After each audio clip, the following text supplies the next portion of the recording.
7월 초 파우스티나는 이렇게 기록하고 있다. 나는 폴란드를 위해 자주 기도하였다.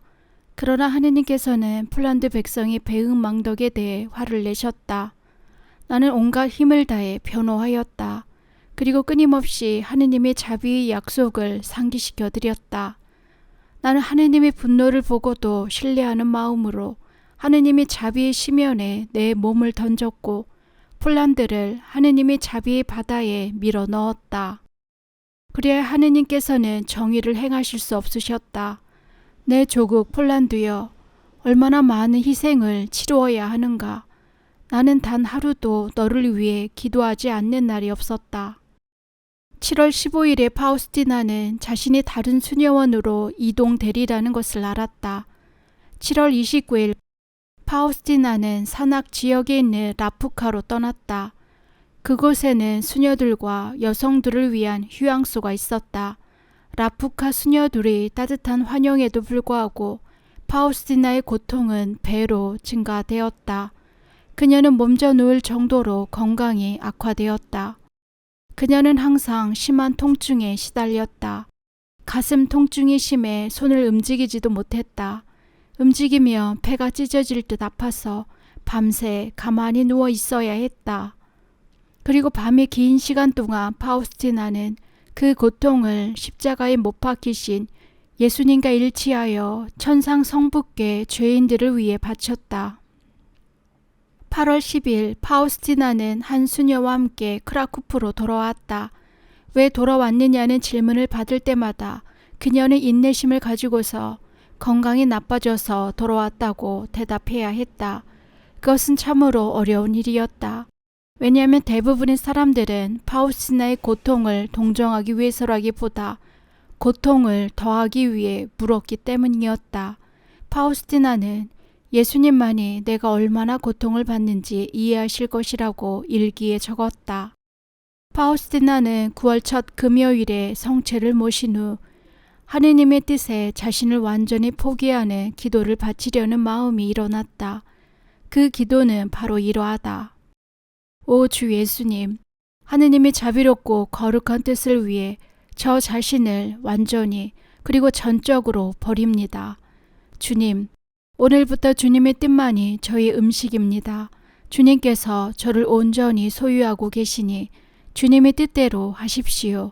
주님의 손길이 이끄시는 대로 순명하여 평화와 기쁨을 따르겠습니다. 주님께서 요구하신 일은 무엇이든 하겠습니다. 오 하느님, 주님께서 원하시는 대로 저를 인도해 주십시오. 십자가에 팔을 벌리고 계신 예수님, 간구하오니 언제 어디서나 성부의 거룩한 뜻을 따라 은총을 주십시오. 하느님의 뜻이 어렵고 가혹하여 따르기가 어려울 때는 주님의 상처를 통해 제게 힘과 능력을 주십시오. 세상에 구세주시며 인류의 구원을 원하시는 이여, 당신께서는 영혼들을 구하기 위한 목적 때문에 그 엄청난 고문과 고통을 잊으셨습니다. 오 지극히 자비로우신 예수님, 저도 지극히 거룩하신 성부의 뜻을 따라 주님의 구원 사업을 돕고자 하오니 영혼을 구하는 일로 인해 저 자신을 잊게 해 주십시오. 파우스티나는 1937년 9월 6일 다시 건강이 악화되어 정원 일을 그만두고 문지기 일을 맡았다. 파우스티나는 하느님께 감사드리며 새로 맡은 일을 충실히 수행할 수 있는 은총을 달라고 기도하였다.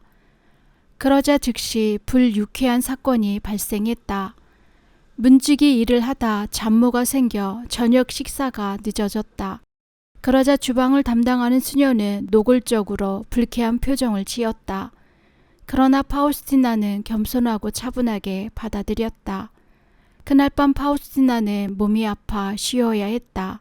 그래서 다른 수녀에게 대신 이를 보아달라고 부탁하자 피곤해서 누워야 되겠다고요? 하고 핀잔을 주었다. 그래도 파우스티나는 그 말을 묵묵히 받아들였다. 그러나 그것으로 끝난 것이 아니었다. 환자를 간호하는 수녀에게 음식을 부탁해야 했는데 그 수녀는 성당에서 복도로 뛰어나와 왜 누우려고 해요? 라고 말했다. 파우스티나는 아무 음식도 가지고 올 필요가 없다고 말했다.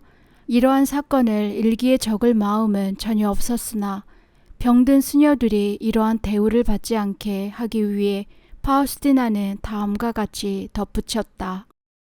우리는 고통을 당하는 사람을 게으른 뱅이라고 하거나 짐으로 여기지 말고 그를 통해서 십자가에 못 박히신 예수님을 보아야 한다. 하느님의 뜻에 따라 고통을 당하는 사람은 활동할 수 있는 모든 수녀들이 함께 기도하는 것보다 공동체를 위해 더 많은 축복을 얻을 수 있다. 앓는 수녀가 없는 수녀원은 불행하다. 하느님께서는 고통당하는 영혼들 때문에 많은 벌을 미루시기 때문이다. 주님께서는 무심하지만 한 주위의 수녀들을 보시고 파우스티나를 동정하셨다. 파우스티나는 세계적인 혁명의 소용돌이 속에서 문지기 수임이 얼마나 위험한 일이며 악한 사람들이 수녀원을 얼마나 증오하는가를 알았고 그들이 수녀원 안으로 침범해 오지 못하도록 주님께 기도하였다. 그때 이러한 말씀을 들었다. 내 딸아, 내가 문을 지킬 때는 케루빔으로 하여금 같이 지키게 할 테니 안심하여라. 주님과 대화한 후 자신의 소임지인 현관문으로 갔을 때 흰 구름 속에서 팔을 벌리고 있는 케루빔 천사가 보였다. 그의 모습은 번개와 같았는데 하느님의 사랑이 불타고 있는 것 같았다. 1937년 9월 16일 파우스티나는 또 다른 고통에 대한 놀라운 계시를 기록하였다. 오늘 나는 성체 대전에서 시간을 가지고 싶었다. 그러나 하느님의 뜻은 그것이 아니었다. 저녁 8시쯤에 견딜 수 없도록 심한 통증을 느껴 침대로 가지 않을 수 없었다. 나는 그때부터 3시간 동안이나 고통에 휩싸였다. 약을 먹어도 소용이 없었다. 삼킨 것을 모두 토해냈다. 고통 때문에 이따금 의식을 잃기까지 했다. 그러나 예수님께서는 이러한 방법으로 나를 겟세마네 동산에서 겪으신 당신의 고통에 참여케 해주시면서 어머니 모태에서 살해당하는 영혼들을 위해 보속해 하신다는 사실을 깨달았다. 나는 이러한 고통을 3번이나 겪었다. 밤 11시가 되자 고통이 멈추었고 잠이 들었다. 다음 날 심한 피로를 느꼈다. 이러한 고통을 처음 느낀 것은 요양소에서였다. 의사도 그 아픔의 원인을 알아낼 수 없었고 주사도 약도 들지 않았다. 그때는 나 자신도 그 고통의 의미를 전혀 깨닫지 못했다. 나는 이러한 고통을 한 번도 겪어본 적이 없다고 말했고 의사 역시도 그 고통의 원인이 어떤 것인지 알 수 없다고 말했다. 그러나 나는 이제 알게 되었다. 예수님께서 가르쳐 주셨기 때문이다. 그렇지만 그러한 고통을 다시 겪을 것이라고 생각하면 떨리고 두렵다. 그 고통이 또다시 일어날지는 모르지만 모든 것을 하느님께 맡기기로 했다. 하느님께서 내리시면 순명과 사랑으로 받아들일 것이다. 내가 당하는 그러한 고통으로 한 명의 어린아이라도 죽음으로부터 구해낼 수 있다면 기꺼이 받아들이겠다. 파우스티나는 풍요한 영성 생활을 하고 있으면서도 평수녀로서의 일상생활도 충실히 이행했다. 파우스티나는 문지기 일을 하면서 이웃에게 애덕을 실천하고 하느님의 사랑을 표현할 기회가 많았다. 한번 찾아왔던 사람이 또다시 와도 그가 당황하지 않도록 더욱 친절하게 대했다. 파우스티나는 그들이 전에도 왔었다는 사실을 알고 있으면서도 내색하지 않았다. 따라서 그들은 파우스티나에게 자기의 문제와 욕구를 자유롭게 털어놓을 수 있었다. 파우스티나를 돕던 수녀들은 이렇게 대하면 안 돼요 하고 파우스티나가 그들에게 인사도 하기 전에 문을 꽝 닫아버리는 일이 많았다. 그러나 파우스티나는 주님께 하듯이 불쌍한 사람들을 항상 친절하게 보살폈다. 파우스티나는 이렇게 기록했다. 무뚝뚝하게 주기보다는 아무것도 주지 않는 것이 오히려 더 나을 것이다. 9월 19일에 주님께서 파우스티나에게 말씀하셨다. 내 딸아, 수도자들이 영성체할 때 습관적으로 하는 것은 내게 심한 고통이 된다고 적어라. 나는 그들의 마음에서 아무런 신앙도 아무런 사랑도 발견하지 못한다. 나는 그러한 영혼들에게는 마지못해 가고 있다. 차라리 나를 영하지 않는 것이 더 나을 것이다. 예수님께서는 파우스티나에게 죄를 짓지 말라고 당부하셨다. 그러나 인간이란 원래부터 연약한 존재가 아닌가. 다시는 그렇게 하지 않겠다고 결심했음에도 불구하고 또 실수를 했다. 이것은 의도적이라기보다 불완전한 탓에 일어났다.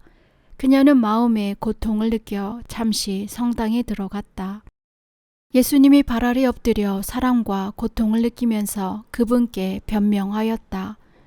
오늘 아침에 영성치를 한 후 예수님과 대화를 하면서 주님께 충실하겠다고 약속을 한 터인지라 더욱 수치심이 일었다. 그런데 그때 이러한 말씀을 들었다. 내게 만약 사소한 불완전함이라도 없었다면 내게 올 일이 있었겠느냐. 내가 나를 찾아와 너 자신을 낮추면서 용서를 구할 때마다 나는 전보다 더 풍성한 은총을 내린다. 그리고 내 눈에는 내 불완전함은 보이지 않고 다만 너의 사랑과 겸손만이 보인다. 너는 아무것도 잃은 것이 없고 얻은 것이 더 많게 되었다. 파우스티나는 다른 사람들의 시선에서 숨겨진 가운데 특별한 생활을 계속했다. 9월 말경 초췌한 모습의 젊은 청년이 수녀원 문 앞에 나타났다. 신발도 신지 않고 모자도 쓰지 않은 채 옷은 남노하기 짝이 없었다. 습기 찬 날씨에 추위와 배고픔에 지쳐 그는 먹을 것을 달라고 청했다. 파우스티나는 주방에 가서 음식을 찾았으나 가난한 사람들을 위해 남겨놓은 음식은 조금도 없었다. 한참을 뒤지다 수프를 찾아 데워서 빵 부스러기를 넣고 그 젊은이에게 주었다. 얼마 후 파우스티나가 그 청년으로부터 빈 그릇을 받아들자 그 청년은 자신은 하늘과 땅의 주인이라고 밝혔다. 파우스티나가 그가 누구인지를 깨달았을 때 그는 곧 사라졌다. 파우스티나가 문 앞에서 방금 일어난 일을 되새기고 있을 때 이러한 말씀이 들렸다. 내 딸아, 이 문을 지나면서 내게 축복을 구하는 가난한 사람들의 소리가 내 귀에까지 들렸다. 내가 순명히 범위 내에서 자비를 실천하고 있는 모습을 보고 나는 기뻤다. 그리고 그것은 내 자비의 결실을 맛보기 위해 내가 내 어좌에서 내려온 이유이다. 그 순간 그녀의 마음은 가난하고 공공한 사람들에 대한 보다 순수한 사랑이 일었다. 장상들이 그 임무를 맡긴 것은 얼마나 다행한 일이었던가. 파우스티나는 여러 가지 방법으로 자비를 실천할 수 있다는 것을 알았다. 언제 어디서나 항상 선행을 할 수 있는 것이다. 10월 20일 파우스티나는 하느님의 뜻에 완전히 승복하고 특히 하느님께서 맡기신 역할을 충실히 이행하겠다는 결심을 글로써 표현했다. 오 하느님, 저희 모든 행위를 통해 창조주이신 당신을 찬미하게 하소서. 제 심장 박동 하나하나까지 하느님의 자비를 찬미케 하고 싶습니다. 모든 영혼들에게 주님의 선하심을 알리고 그들로 하여금 주님의 자비를 신뢰케 하고 싶습니다. 오 주님, 현세에서나 후세에서나 이것이 주님께서 제게 맡겨주신 사명입니다. 그날 파우스티나는 다른 수녀들과 함께 자신의 생애에 있어 마지막이 될 8일간의 피정에 들어갔다. 앞으로 1년도 못 살 것이라는 것을 느끼고는 이렇게 기록했다. 사람들의 눈에 띄지 않을지라도 장상들조차 깨닫지 못하더라도 저는 이 피정에서 성인이 되어 나오고 싶습니다. 주님께서 제 안에 모든 것을 이루시도록 저는 주님께 제 자신을 모두 맡깁니다. 나의 예수님, 어릴 때부터 제가 성인이 되고 싶어 한다는 것을 알고 계시지요. 저는 지금까지 그 어떤 사람과도 비교할 수 없는 큰 사랑으로 주님을 사랑하고 싶었습니다. 이러한 저의 소망을 처음에는 당신만이 아셨습니다. 그러나 지금은 제 마음속에만 묻어둘 수 없습니다. 온 세상에 외치고 싶습니다. 하느님은 선하시고 그 자비 크시니 하느님을 사랑하라고. 피정이 끝나고 일주일이 지난 1937년 11월 5일 아침, 수녀원 정문을 지키던 한 수녀가 놀라운 일을 당했다. 직업 없이 떠도는 5명의 청년이 문을 밀고 들어오려고 했던 것이다. 수녀는 자기 힘으로 해결하지 못하자 원장 수녀에게 이 일을 알렸다. 원장 수녀는 파우스티나에게 해결하라고 맡겼다. 파우스티나는 이 사건에 대해 다음과 같이 기록했다. 문으로 가는 도중에 문을 쾅쾅 치는 소리를 들었다. 처음에는 의혹과 두려움이 일었다. 문을 열어주어야 할지 아니면 그 수녀처럼 문에 달린 조그마한 창을 통해 이야기를 해야 할지 몰랐다. 그런데 갑자기 마음속에서 이러한 말씀이 들렸다.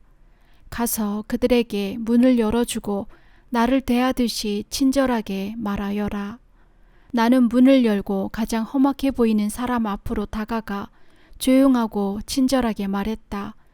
그들은 어떻게 해야 할 바를 몰라 하더니 수녀원에서 일거리를 주지 않아 섭섭했습니다 하고 말하고는 조용히 물러갔다. 나는 1시간 전에 영성제 때 보았던 예수님께서 그들의 마음 안에서 작용하셨다는 느낌을 받았다. 하느님의 영감 속에 일하는 것은 얼마나 좋은 일인가. 그러한 사건이 있은 후 몇 시간이 지나지 않아 파우스티나는 아픔을 느끼기 시작했다. 누워서 쉴 허락을 얻으려고 원장 수녀에게로 갔다. 그러나 혼자 문을 지키라는 새 임무를 받았다. 문을 지키는 일을 도와주던 자매가 정원에서 일을 해야 했기 때문이었다. 파우스티나는 그날 하루 종일 문지기 일을 맡고 있으면서 마음이 든든했다. 다른 일에서와 마찬가지로 그것은 거룩한 순명으로 일한 때문이었다.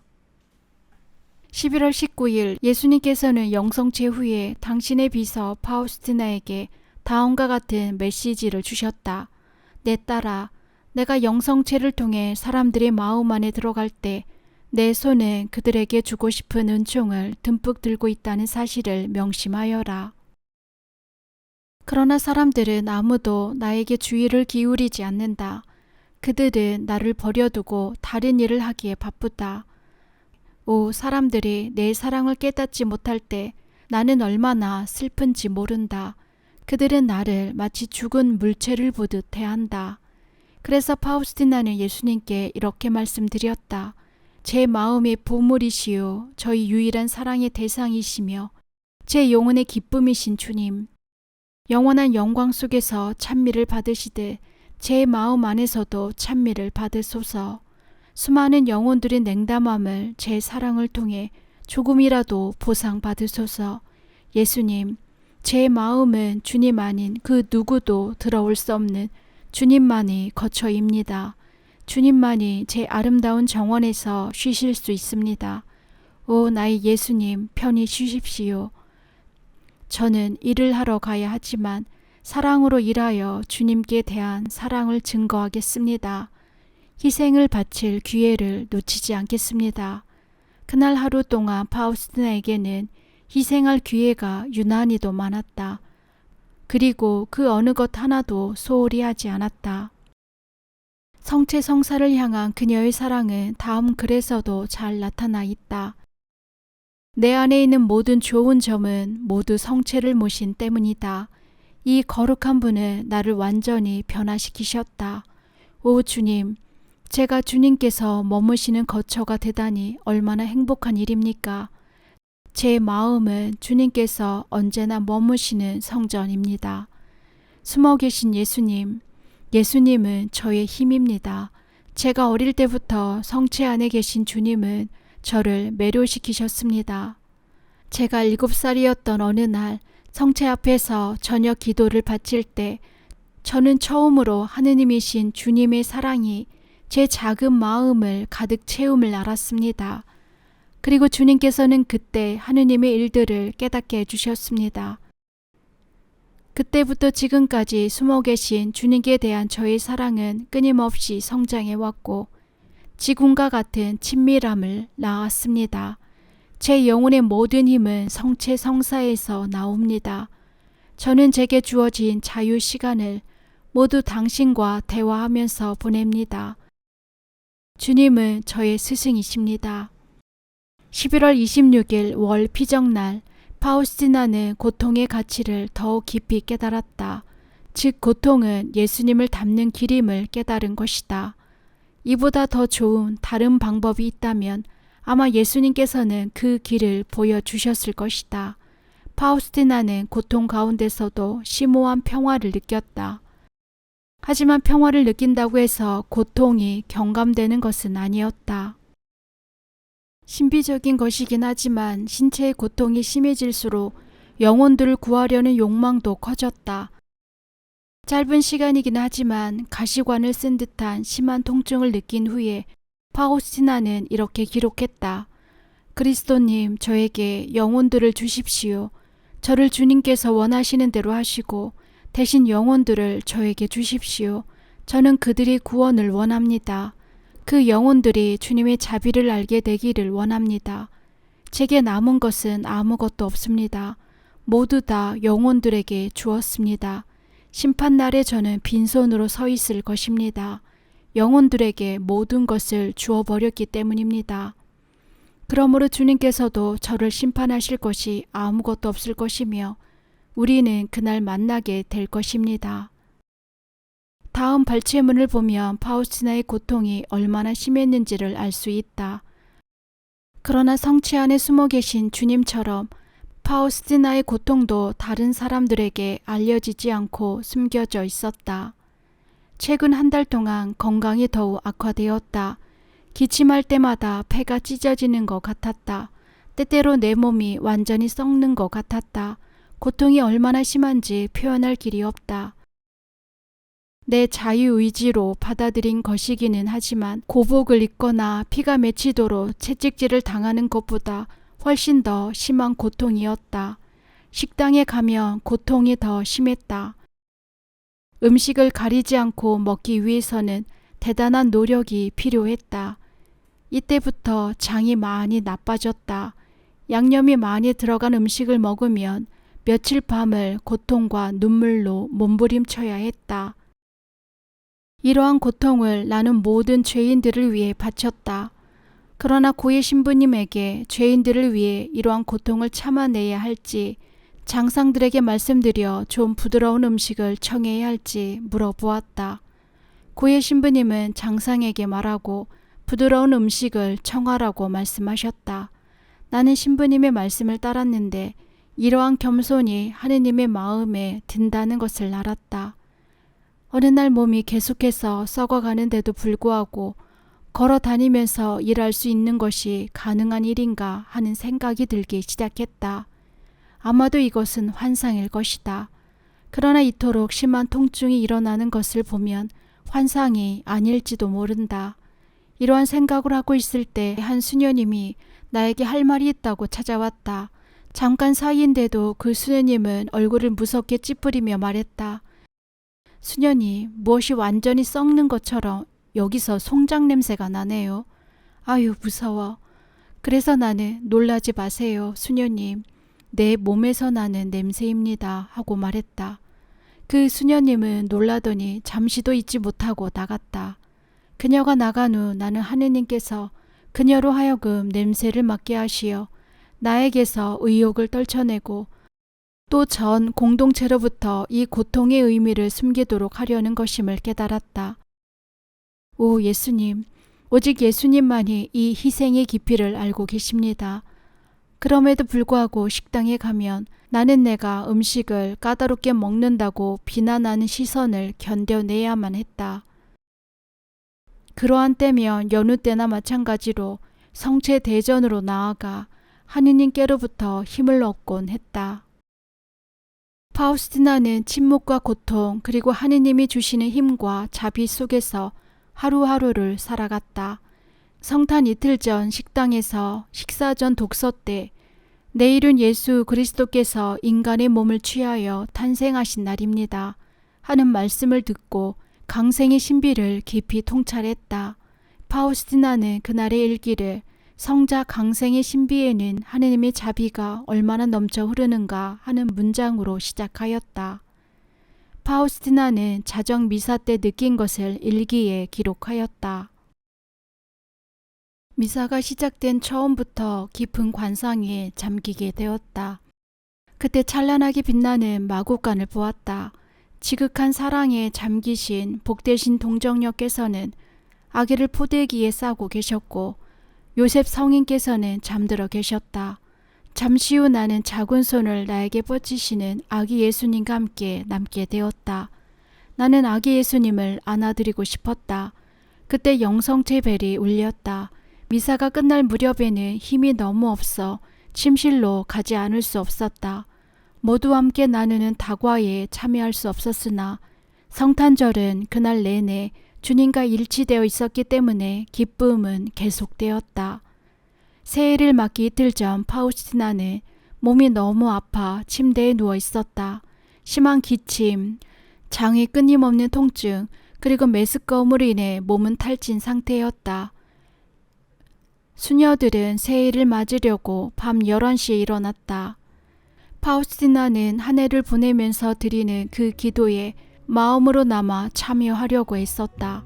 그러나 저녁부터 한밤중까지 몸부림칠 정도로 고통이 심해져 죄인들을 대신해 하느님께 보속하는 수녀들의 기도에 자기 고통을 보태는 수밖에 없었다.